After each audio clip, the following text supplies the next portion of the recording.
In this second segment, we bring you voices of victims of conflicts narrating what needs to be done to strengthen their small scale enterprises and graduate them from vulnerability to resilience. Kano tuere ono walego gamente mikate ki yo mo mikonyo wa yenyo chuk pe cham awano purni pien ko bene pole wacharo cham bora waro mena mario ono watik ketung bara ano kagamente ramo mete ke tielo kowa kiet ma ochako ke PDM me mete wachente were wa oke ipu man me pieto dagwan ke kan wachata puro jeme ma olo wa pur ma chalo ramo ekapa chal kiranyim ento kerwa michente peke. Over the years, the need for economic empowerment and technical training of victims has become increasingly desirable. While the country awaits a structured and comprehensive reparations program, the existing government development programs can play a pivotal role in providing the necessary support and economically empowering victims of conflicts. Wa ja no chen na olo ba ba ko nya wa ba che je ma no o chen wa no jul te wa be ku kwan bu no ngi na te wa be ngoi kan be kala tin po kwan ko mo be ru pa che ke ja kan na won men wa bi a char ma be agane no o ya ba wang wa da bo nyor ne no te chu ko chun wa ken ma mi ar wa no ko ke pe ngo ka wi na na lo nya ene bala wur pa down ma pool down ronya je ma pool dong le na yang ma loin pe down ti di diai atanan kom be chan ginan petit teme yeah PDM obiono set lot ma do progi on ene wano man mere ci wala lis wana no temu je mo kana cha like baw je don ka go mo go no ngai part of on a PDM to Romo Gena, Romo Coin one program. Yeah, so kay yen dong por pao ya dong pere ye kuri pien ka pe pao be no por pere si dong kay ne expand dong no cher la mal no dong chen bi no ding ma ke kwani cham dong du la pe ma dong no mer support mer ke koin wa ni dien ma ron wa chen ma da lo kong fu ma megwa kay mir pa wan ma jala dana ma che chelo an balo kwana pa kwana kona kwan ko pe ka bere kana te bere ni ti ma rio tama kire pe ne megi tem ngo ki dano ki tama gire megi chul dana pe ngi dana be gi duong chule bere me ken me ko twin dano pa chola wa eni wan nong wo ber gi pa ma duong ma dong kon eni pa dong nge side me no kir ma dong gi be poko kere ye pen weng pa ka chele na ber ka ke me ke ba ten ma chel gi bala kwan wa kide yunge ma rio gi ono wa They should also train us. Like I said, me, I do piggery, I do farming, I do poultry. If they could take us to somewhere where they can train us so that we become equipped with some technical knowledge which can help us to manage our businesses. Konyo no anatia meto. Anatia tame met kerna I business anatia tim. Ta ko beru kai chen na me wod beru ti ye. Ka de wod me wod nong chen ma me tor ko ni kuna be. E kai te dong do bi ko ka cham ja da ko yi khere. Te wod nong do chen ma de te nong ko ra kan nang. Te yen ya din penga mana wara me jo din jam chakeri. Omwabyo singanza machines singanza rekasheye nganza erikore saluni iya bine saluni ayo kwarangire na tuke training abande esa dryer ebiyire na tungana ebiwuta emuna tokere kola kundi omubiri onatemu abiyire atemu abiwuta ngabisina ngatokere kola kesi ngute kuna ngasomesya abana ngatawutesya machine. The support we want, first of all, we need some machines so that everyone can get his or hers, and the capital so that we can buy some materials to make our clothes so that we can sell them and get some money.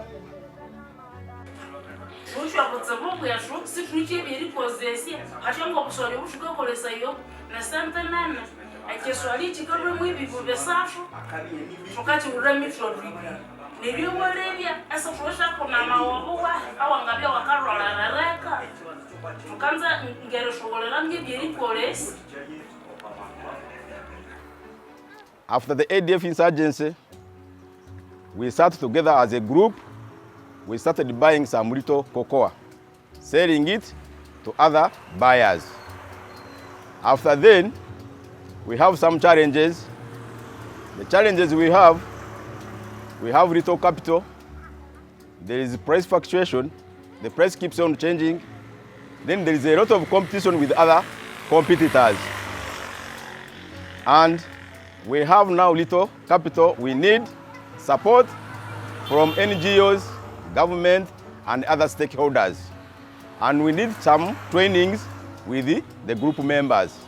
Tukwete kubara capital ne tutandike tubone kwegwela byatu nangali yo kusaba tote batuwe kintu dui batuwe kiyo dumi tubage tuli na kinje kitutakoriki tutaena kiate batuwe capital eki kutuyamba kugamba tutu na kintu kine tuwe tukigure keda kintu kine tuwe tukigure. If we can get some people to come out and reach us, like we have very many members with the bees, even as far as in the mountains, the other side of Chitsangiro and beyond, they are beekeepers, but you can hear the terrain is really that is scary. So we feel that if these people, even some of the hives are being taken away by slides, and few of them, they are the ones that are still standing.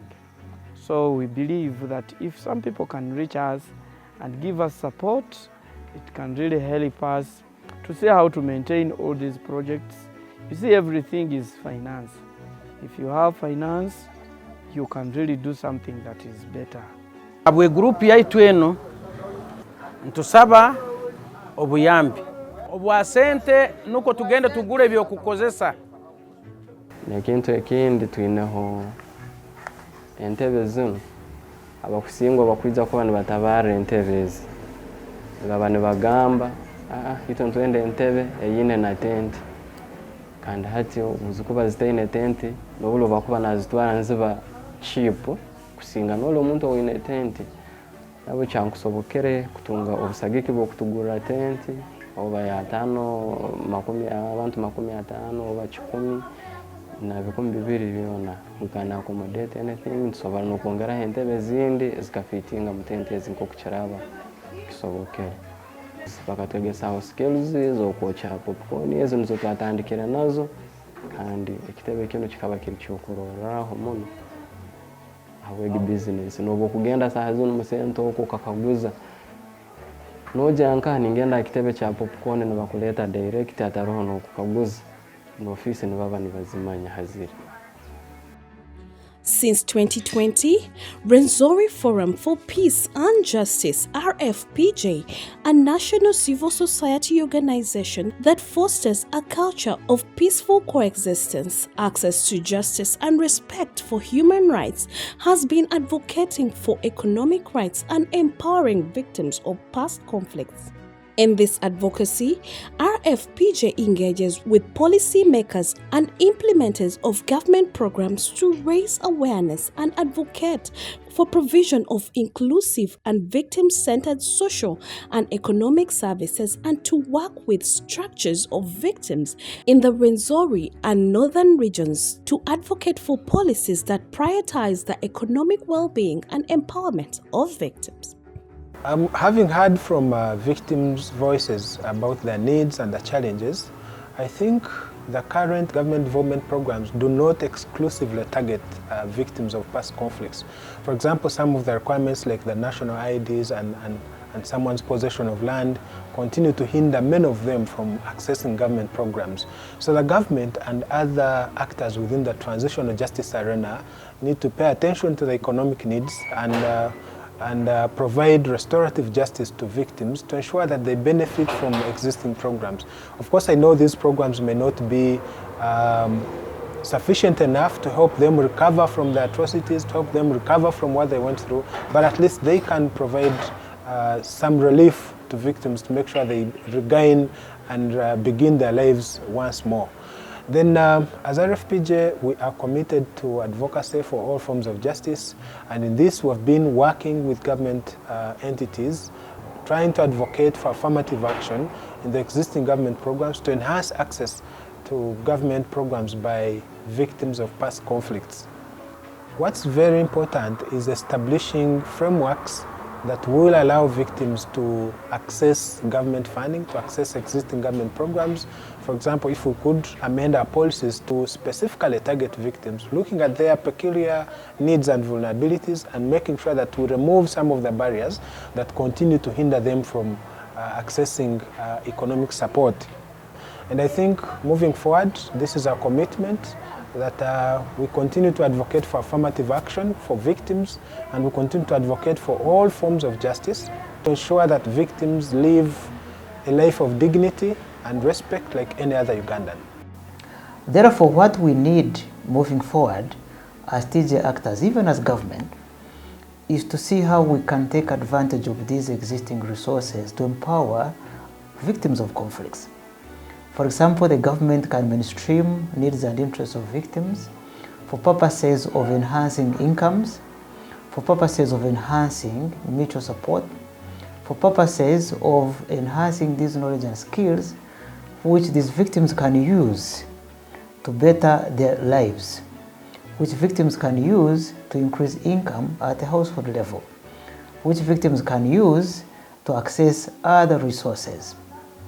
While the country moves to enact the National Transitional Justice Law, integrating the economic needs and interests of victims will ensure that they receive the justice and support they rightly deserve.